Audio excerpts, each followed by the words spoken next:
तो आज का कहानी एक विदेशी लड़की से जुड़ा है जो ऑस्ट्रेलिया का रहने वाली होती है और उसका उम्र करीब 18 साल होता है और उसका नाम मायना होता है। वो हमारे देश हिंदुस्तान में आती है रिसर्च के लिए, लेकिन हमारे देश का ही एक सोनू नाम का लड़के से उसे प्यार हो जाता है और इसके बाद दोनों का शादी ब्याह भी हो जाता है। लेकिन मायना इतनी गोर और खूबसूरत होती है कि उसके साथ हर कोई एक बार गलत काम करने का प्रयास करते रहते हैं। और एक दिन सोनू का एक मेहमान आते हैं और मायना के साथ इतना गलत काम करते हैं कि मायना उठ भी नहीं पाती है। तो दोस्तों कहानी आज की बहुत ही इंटरेस्टिंग है, कहानी को पूरा सुनिएगा। और दोस्तों कहानी सुनाने से पहले अगर आप मेरे चैनल पर पहली बार आए हैं तो चैनल को सब्सक्राइब करके वीडियो पर एक लाइक जरूर कर दीजिएगा। चलिए दोस्तों कहानी की शुरुआत करते हैं। दोस्तों ये कहानी शुरू होता है हरियाणा से। दोस्तों हरियाणा के रहने वाले एक 22 साल का सोनू नाम का लड़का होते हैं और इसके बाद उनको घर में एक माँ होती है और इसके बाद उनका एक बड़ी बहन होती है और बड़ी बहन जो होती है वो प्रेग्नेंट होती है। इसके बाद जो सोनू होता है एक ऑफिस में काम करता है और एक ऑस्ट्रेलिया से लड़की जो है कि हमारे देश इंडिया में वो आती है रिसर्च के लिए और वही सोनू से जब मुलाकात होता है तो सोनू से प्यार मोहब्बत होता है और इसके बाद सोनू का ऐसा प्यार मोहब्बत होता है कि दोनों का शादी ब्याह दोनों हो जाता है। सोनू जब घर शादी करके लाता है तो माँ और बहन दोनों ही इज्जत से सोनू को पत्नी यानी मायना को रख लेते हैं। लेकिन मायना को हिंदुस्तान का कल्चर रहन सहन बिल्कुल भी जानकारी नहीं होता है। जो गीतिका बहन होती है वो हिंदुस्तान का पूरा कल्चर और पूरा रहन सहन वही सिखाती रहती है। तभी जो है कि एक दिन पति उनका सोनू जो होता है वो ऑफिस जाने का तैयारी करता रहता और इधर माँ जो होती है वो पूजा के लिए मंदिर जाने के लिए तैयारी करती रहती है। तभी जो है कि सोनू का माँ कहती है कि अरे मायना कहाँ हो तुम, मैं मंदिर जा रहा हूँ और मेरा पूजा का थाली ले आओ। तभी जो है कि मायना जो होती है वो पूजा का थाली लाती है। लेकिन जब पूजा का थाली लाती है तो मायना जो होती है वो छोटे छोटे कपड़े पहनी रहती है और पूजा का थाली लाती है तो वो जो है कि चप्पल पहने हुए रहती है। तभी जो है कि सोनू का जो माँ होती है वो मायना पे गुस्से में हो जाती है और बोलती है कि एक कौन सा ड्रेस पहने हो, हमारे इंडिया में हो तो इंडिया ही ड्रेस पहना करो, तुम्हारे यहाँ का ड्रेस यहाँ नहीं चलने वाला है। तभी सोनू जो होता है वो भी ऑफिस जाने का तैयारी करता रहता है। इसके बाद मायना अपने पति सोनू के पास जाती है और कहती है कि मैंने हर बार माँ जी को बेस्ट देने का कोशिश करता हूँ लेकिन माँ जी हमारे में कुछ न कुछ कमियां निकालिए देते हैं। तभी सोनू कहता है कि टेंशन ना लो, तुम धीरे धीरे यहाँ का सब कल्चर समझ जाएगा। इसके बाद सोनू ऑफिस जाने लगता है और जब सोनू ऑफिस जाता है तो मायना भी उसके साथ बाहर तक उसे छोड़ने के लिए जाती है। तभी जो है कि गांव के सारे महिलाएं और कुछ पुरुषें मायना को एक बार देखने के लिए खड़े रहते हैं। तभी जो है कि सोनू जब बाहर जाता है तो देखता है कि गांव के काफी लोग जो है कि खड़े हैं दरवाजे पे एक बार मायना को देखने के लिए और उसकी मीठी बोली सुनने के लिए। तभी जो है कि सोनू उन लोगों को बोलता है कि अरे आंटी जी, जब मायना के आपको देखना ही है तो मेरे घर क्यों नहीं आ जाते, अब क्यों रोज रोज जो है कि मेरे दरवाजे पे मायना को देखते रहते हैं। और मायना भी बहुत खूबसूरत होती है और उसकी बोली सुनने के लिए हर कोई एक बार इंतजार करता रहता है। और सोनू का घर के बगल में ही एक चाय का दुकान होता है और उसी चाय के दुकान पे एक माधव नाम का लड़का जो होता है वो हर दिन मायना का इंतजार करता रहता है कि कब मुझे मौका मिले कि मायना को एक बार जाके मिल लूं। तभी जो है कि इधर घर पे सोनू का जीजा जी आते हैं। सोनू का जीजा जी आते हैं तो जब मायना को देखते हैं तो दिखते ही रह जाते हैं क्योंकि मायना इतनी गोरी और इतनी खूबसूरत ही रहती है। इसके बाद मायना जो होती है वो सोनू को जीजा जी के हाय हेलो बोल के और उनमें जो है कि गला मिला पड़ जाती है क्योंकि उनके देश में शायद ऐसा ही रीति रिवाज होगा। तभी वहां पे सोनू का माँ होती है और कहती है कि बहू ये क्या कर रही हो। तभी सोनू का पत्नी जो मायना होती है वो कहती है कि माँ मैं फिर से गलती कुछ कर दिया क्या। तभी जो है कि उसकी सास बोलती है कि मायना हमारे यहाँ बड़े लोगों का उसे पैर छूकर आशीर्वाद दिया जाता है, हमारे यहाँ गले नहीं मिला जाता है। तभी जो है कि मायना सोनू को जीजा जी को पैर छूकर फिर से प्रणाम करती है।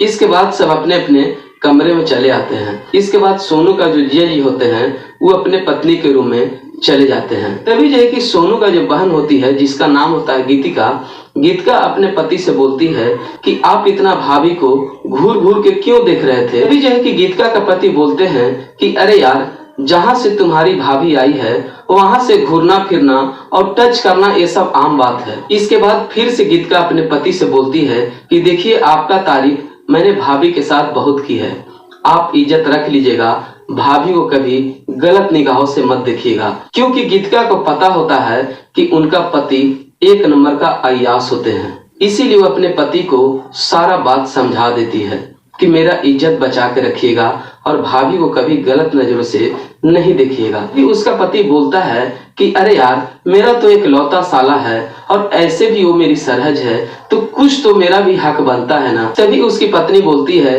कि ठीक है, लेकिन गलत निगाहों से भाभी को मत देखिएगा, मेरा जो है कि इमेज मत गिराइएगा। वह दूसरे दिन जब बीतता है तो सोनू और सोनू का जीजा जी दोनों छत के ऊपर ड्रिंक करते रहते हैं, यानी कि शराब पीते रहते हैं। तभी जो है कि इधर से मायना जाती है और मायना जाती है तो कहती है कि आप लोग छुप छुप कर क्यों शराब पी रहे हैं। इसके बाद सोनू कहता है कि अरे नीचे माँ देख लेगी तो हम लोग का शराब नहीं पीने देंगी, और जब जब जीजा जी आते हैं तब तब छत पे ही आकर हम लोग पी लेते हैं। इसके बाद सोनू का जीजा जी बोलते हैं कि हमारे देश में वही लोग शराब पीते हैं जो लोग बिगड़े हुए होते हैं, और आपके कि यहाँ तो ये सब आम बात है ना।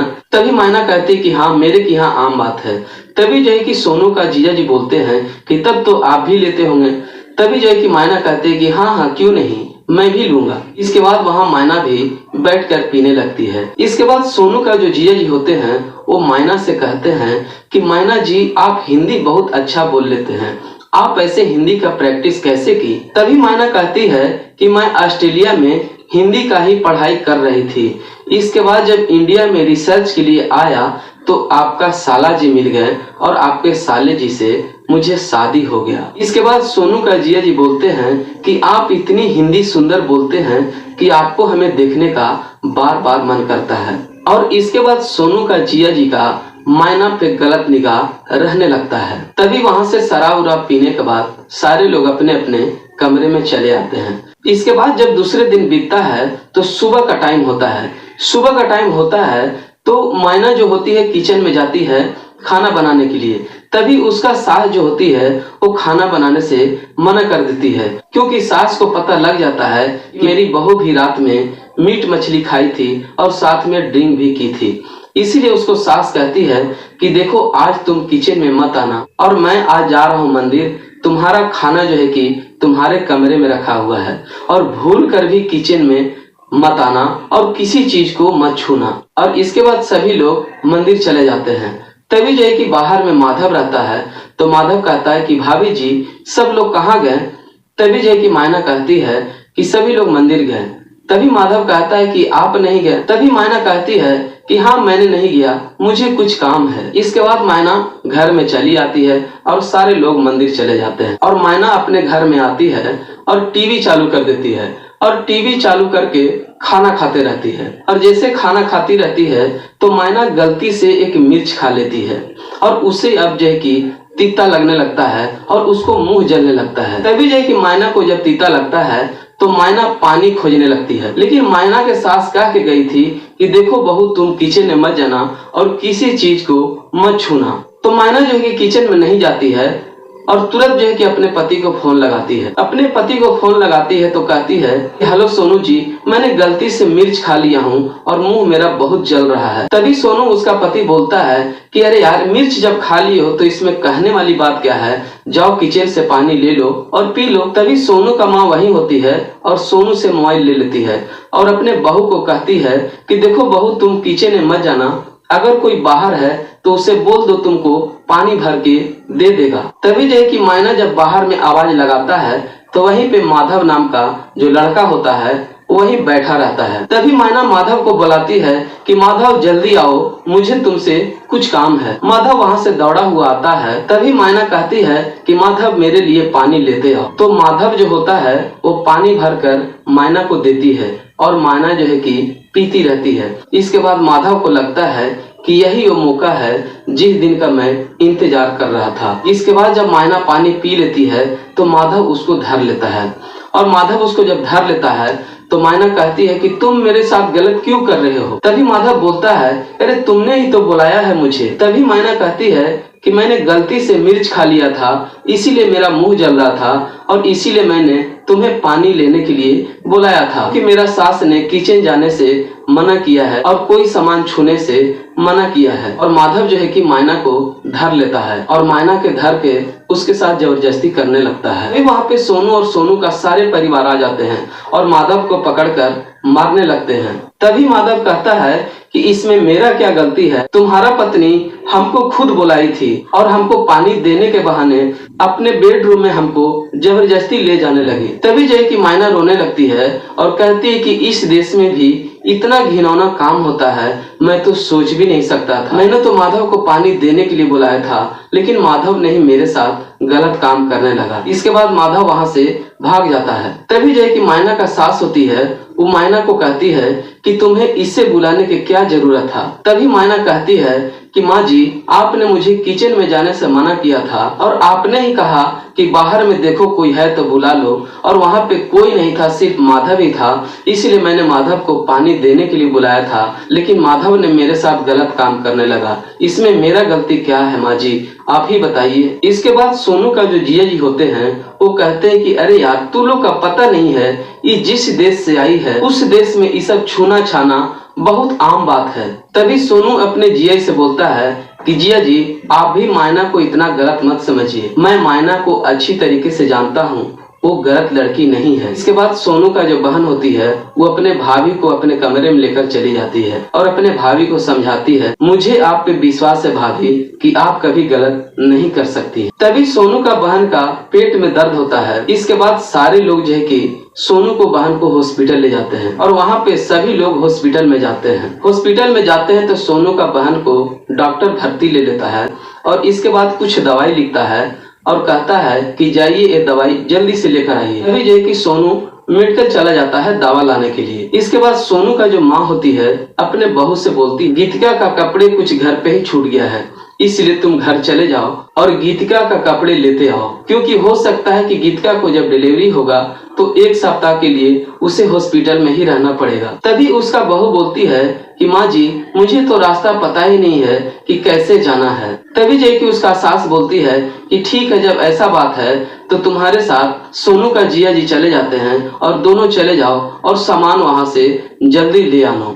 इसके बाद वहां से मायना और सोनू का जिया जी दोनों घर चले आते हैं। जब घर आते हैं तो जैसे ही घर में प्रवेश करते हैं तो सोनू का जिया जी जो होते हैं वो अंदर से दरवाजा लॉक कर देते हैं। इसके बाद मायना जो होती है वो गीतिका के रूम में जाती है और उसका अलमारी खोलकर कपड़ा निकालती रहती है। तभी इधर से सोनू का जो जिया जी होते हैं वो उसके पास जाते हैं और उसके साथ जबरदस्ती करने लगते हैं। तभी जो है कि मायना कहते हैं कि जिया जी, ये आप क्या कर रहे हैं, ये गलत है। तभी सोनू का जो जिया जी होते हैं वो कहते हैं कि हमसे माधव ज्यादा सुंदर है क्या, उस दिन माधव को तो तुम घर में खुद ही बुलाई थी। तभी मायना कहती है कि जिया जी, वो सब झूठ बात था, मैंने तो माधव को पानी के लिए बुलाया था। तभी सोनू का जो जिया जी होते हैं वो कहते हैं कि अरे यार, तुम्हारे देश में तो ऐसे भी ये सब का छूट है, तो तुम इतना क्यों शर्मा रही हो। और इसी तरह बोलते बोलते मायना को पकड़ लेते हैं और मायना को पकड़ के उसके साथ जबरदस्ती करने लगते हैं।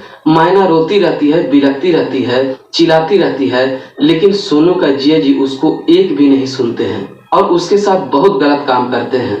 इतना गलत काम करते हैं कि मायना उठ भी नहीं पाती है। तभी हॉस्पिटल में उधर सोनू का बहन का एक बेटी जन्म लेता है और वहाँ माँ और बेटे दोनों खुशी मनाते रहते हैं। तभी सोनू को लगता है कि ये बात मायना को बताना जरूरी है।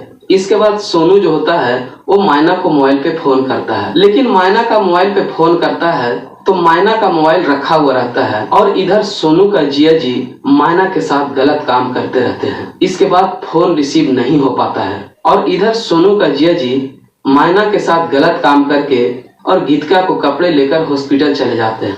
हॉस्पिटल जाते हैं तो वहाँ सोनू बोलता है कि जिया जी, मायना क्यों नहीं आई। तभी सोनू का जिया जी बोलते हैं कि अरे उसको सिर में दर्द था, इसीलिए वो नहीं आई। तभी सोनू को लगता है कि इतनी बड़ी खुशी और मायना को कैसे ना बताएं।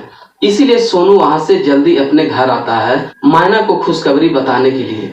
जब घर आता है तो मायना को आवाज लगाता रहता है कि मायना मायना कहाँ हो तुम, कहाँ हो तुम। और सोनू जब अपने बहन के रूम में जाता है तो देखता है कि वहां उसका पत्नी मायना जो है कि रोती और बिलखती रहती है। तभी जो है कि सोनू उसके पास जाता है और मायना से पूछता है कि मायना क्या हुआ तुम्हें, आज हमारे घर में इतनी बड़ी खुशखबरी है और तुम रो क्यों रही हो। तभी मायना रोती रहती है और बिलखती रहती है और अपने पति से रो रो कर कहती है कि आज तुम्हारे जीजा जी ने मेरे साथ बहुत ही गलत काम किए हैं। इसके बाद सोनू अपने पत्नी को गले से लगा लेता है। इसके बाद सोनू अपने पत्नी को फर्श से उठाकर वो अपने बेड पे ले जाने का प्रयास करता है, लेकिन पत्नी जो है कि उठ नहीं पाती है। तभी जो है कि सोनू अपने पत्नी को गोदी में उठाकर उसे बिस्तर पर ले जाता है और इसके बाद यहाँ से गुस्से में निकलता है और हॉस्पिटल चले जाता है, जहाँ उसके जिया जी और उसके माँ हॉस्पिटल में दोनों बात करते रहते हैं। तभी इधर से सोनू जाता है गुस्से में और अपने जिया जी को कॉलर धर लेता है। तभी सोनू का माँ वहीं रहती है। वो कहती है कि सोनू ये क्या कर रहे हो, तुम्हारा दिमाग तो खराब नहीं हो गया है। तभी सोनू कहता है कि माँ आज जिया जी ने मेरे परिवार के साथ बहुत ही गलत काम किए हैं, इतना गलत काम कि मायना उठ भी नहीं पा रही है। आज मैं जिया जी के छोड़ूंगा नहीं, ये हमारे जिया जी नहीं बल्कि ये जिया जी के नाम पे कलंक है और आज मैं जिया जी को पुलिस को हवाले कर दूंगा। तभी जो है कि सोनू का माँ सोनू को साइड में लाती है और सोनू को समझाती है कि देखो बेटा, अगर तुम अपने जिया जी के पुलिस के हवाले कर दोगे या मारोगे या पीटोगे तो उससे गीतिका को बहुत बड़ा चोट होगा, इसलिए बेटा तुम इस बात को यहीं पे खत्म कर दो। इसके बाद फिर माँ समझाती है कि देखो बेटा, मेरे लिए मान जाओ, गीतिका के लिए मान जाओ, गीतिका का बेटी के लिए मान जाओ, इज्जत का सवाल है। अगर तुम जिया जी के पुलिस के हवाले कर दोगे तो गीतिका का सास ससुर गीतिका को भी छोड़ देगी। तुम ऐसा करो बेटा कि मायना को कुछ दिन के लिए उसके मायके लेके चले जाओ। तभी सोनू को कुछ समझ नहीं आता कि करे तो क्या करे। इसके बाद सोनू हॉस्पिटल से घर आता है। घर आता है तो कपड़ा उपड़ा सरियाने लगता है। तभी उसकी पत्नी बोलती है कि क्या हुआ और कहाँ जाने का तैयारी कर रहे हो। तभी सोनू बोलता है कि चलो कुछ दिन के लिए तुम्हारा घर चलते हैं। कुछ दिन के बाद गीतिका और जिया यहाँ से चले जाएंगे, तब हम लोग फिर वापस अपने घर आ जाएंगे। लेकिन मायना कहती है कि जो मेरा दुख आपका जिया जी दिए हैं उसको सजा कौन देगा। तभी सोनू बोलता है कि देखो मायना, अगर मैं जिया जी को पुलिस के हवाले कर देता हूँ या उसे मारता या उसे पीटता हूँ तो मेरे जिया जी को कुछ नहीं होगा, तो वही दुख मेरा दीदी और मेरा भगनी को होगा और मैं अपने दीदी और भगनी को कभी जो है कि दुखी नहीं देखना चाहता हूँ। इसलिए मायना हम लोग का इसी में भलाई है कि चलो कुछ दिन के लिए तुम्हारा घर चलते हैं और जब जिया जी और दीदी चले जाएंगे तो फिर हम लोग वापस आ जाएंगे। लेकिन मायना जो है कि जीत बना लेती है कि नहीं, तुम्हारे जिया जी को मैं पुलिस के हवाले करके ही रहूंगा। तभी जो है कि सोनू का माँ हॉस्पिटल से आती है और अपने बहू से बोलती है कि देखो बहू, सोनू जो भी कुछ कह रहा है वो सही कह रहा है, तुम और सोनू कुछ दिन के लिए अपने मायके चले जाओ और जैसे ही यहाँ से मेरी बेटी और दामाद चले जाएंगे तो फिर वापस तुम आ जाना। लेकिन मायना कहती है कि माँ जी, आप जिया जी को इतने क्यों बचा रहे हैं, क्योंकि मेरे साथ हुआ है इसीलिए ना। अगर यही चीज अगर आपकी बेटी के साथ अगर आपके ससुराल में अगर कोई आदमी करता तो क्या उसे आप माफ कर देते। तभी सोनू का माँ बोलती है कि देखो बहू, तुम अगर इंडियन होती ना तो सब समझ जाती और अपने इज्जत को बचा लेती, इतना नखड़ा करने का कोई जरूरत नहीं था। तभी सोनू का पत्नी अपने सास से बोलती है कि माँ जी, आप जिया जी को बचाने का प्रयास मत कीजिए, आज मेरे साथ किए हैं कल किसी और के साथ भी करेंगे और जो मेरा दर्द दिए हैं वो कभी मैं बर्दाश्त नहीं करूंगा। और ये सब बात चलते ही रहता है। तभी उसको जिया जी हॉस्पिटल से चले आते हैं घर। जब घर आते हैं तो सोनू जो है कि गुस्से में घर से बाहर निकल जाता है और वो सोचने लगता है कि अब करे तो क्या करे। इधर पत्नी को भी समझा रहा है तो नहीं समझ रहा, इधर माँ जो है कि सोनू को ही बार बार समझाने का प्रयास कर रही है, सोनू को कुछ भी समझ में नहीं आता है। इसके बाद सोनू का जिया जी हॉस्पिटल से घर आते हैं तो देखते हैं कि मायना जो है कि घर में अकेली रो रही है। इसके बाद सोनू का जिया जी मायना से कहते हैं कि अरे भाभी जी, तुम्हारे देश में तो ये सब खुलेआम होता है तो आप हमसे क्यों शर्मा रही है। भाभी जी, आप हैं ही ऐसा कि आपको देखकर रहा नहीं जाता। इसके बाद सोनू का जिया जी फिर से मायना के साथ गलत काम करने लगती है। मायना जो है कि किसी तरह बचाने का प्रयास करती है लेकिन फिर भी उसके जिया जी उस पर टूट पड़ते हैं। मायना चिल्लाती रहती है, बिलखती रहती है, लेकिन उसके जिया जी चीख और पुकार को सुनते नहीं हैं। इसके बाद सोनू का जिया जी वहां से मायना को छोड़कर चले जाते हैं। जब मायना को छोड़कर चले जाते हैं तो मायना जो है कि रोती बिलखती चली जाती है थाने। थाना जब जाती है तो पुलिस वहां कंप्लेन लिखता है और मायना को लेकर सोनू का घर आता है। थाने जब जाती है तो अपने पति को जिया जी के ऊपर कंप्लेन लिखवाती है। कंप्लेन लिखवाती है तो वहां से पुलिस जो होते हैं वो मायना को लेकर सोनू को घर आते हैं। जब मायना सोनू को घर पुलिस लेकर आता है तो जिया जो है कि भागने का प्रयास करते रहते हैं और इसके बाद जब पुलिस आता है तो सोनू को जिया जी को खोजते रहता है और घर के बाहर सारे गांव का लोग इकट्ठा हो जाते हैं और सोचते हैं कि सोनू का घर पे अटेंडेंट पुलिस आना क्या बात हो सकता है। तभी जो है कि पुलिस जो होते हैं वो सोनू को जिया जी को पकड़कर ले जाते रहते हैं। तभी जो है कि सोनू का जो माँ होती है अपने बेटी को हॉस्पिटल से छुट्टी कराकर अपने घर लाती है तो देखते हैं कि दरवाजे पर बहुत सारा भीड़ लगा हुआ है और पुलिस वहां पे पहुंचा हुआ है। तभी गीतिका देखती है कि उसके भाभी वहां पे रो रही है और बिलख रही है। तभी गीतिका अपने भाभी से कहती है कि भाभी क्या हुआ और इतना भीड़ क्यों है और आप क्यों रो रहे हैं और उनको पुलिस ने क्यों पकड़ रखा है। तभी जो है कि मायना जो होती है रोते हुए गीतिका को गले में लपट जाती है और कहती है कि दीदी जिस दिन आपका डिलीवरी था उस दिन जिया जी ने मेरे साथ बहुत गलत काम किए और आज फिर जो है कि दोबारा वही काम किए। तभी जो है कि गीतिका जो होती है अपने पति को गुस्से में हो जाती है और कहती है कि मैं उधर अपने बच्चे को जन्म दे रही थी और तुम इधर भाभी के साथ गलत काम कर रहे थे, इसलिए अच्छा है कि तुम जेल में ही रहो, मुझे कोई दिक्कत नहीं है, मैं अपने बच्चे के साथ जी लूंगा और रह लूंगा, तुम्हारे ऐसा आदमी को हमें कोई जरूरत नहीं है। इसके बाद पुलिस जो है कि वहां से उसके पति को लेकर चले जाते हैं। इसके बाद गीतिका अपना भाभी से बोलती है कि भाभी जी आपके साथ मेरे पति गलत किए लेकिन वो गलत है, इसलिए मेरा पति हो या कोई हो गलत करने का परिणाम उसका सजा होना बहुत जरूरी है। इसके बाद पुलिस जो होता है गीतिका को पति को लेकर चला जाता है। दोस्तों कहते हैं कि लड़की चाहे हिंदुस्तानी हो या बाहर की, कोई भी लड़की अपनी इज्जत से खिलवाड़ नहीं करेगी।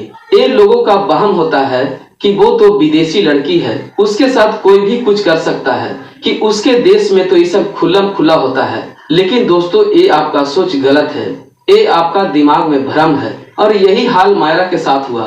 मायरा को लोग सोच रहे थे कि वो तो विदेशी लड़की है, वहां तो सब खुलेआम चलता है, वहां तो कुछ भी होता है, लेकिन ये आपका सोच गलत है, क्योंकि किसी का भी बेटी बेटी होती है और उसका इज्जत और सम्मान उतना ही होता है, चाहे घर का हो या बाहर का, चाहे हमारे देश का हो या विदेश का, सभी का इज्जत एक समान होता है। दोस्तों कहानी यही खत्म होता है। दोस्तों कहानी आपको कैसा लगा हमें कमेंट करके जरूर बताइएगा। अगर आप मेरे चैनल पर पहली बार आए हैं तो चैनल को सब्सक्राइब करके वीडियो पर एक लाइक जरूर कर दीजिएगा। धन्यवाद दोस्तों।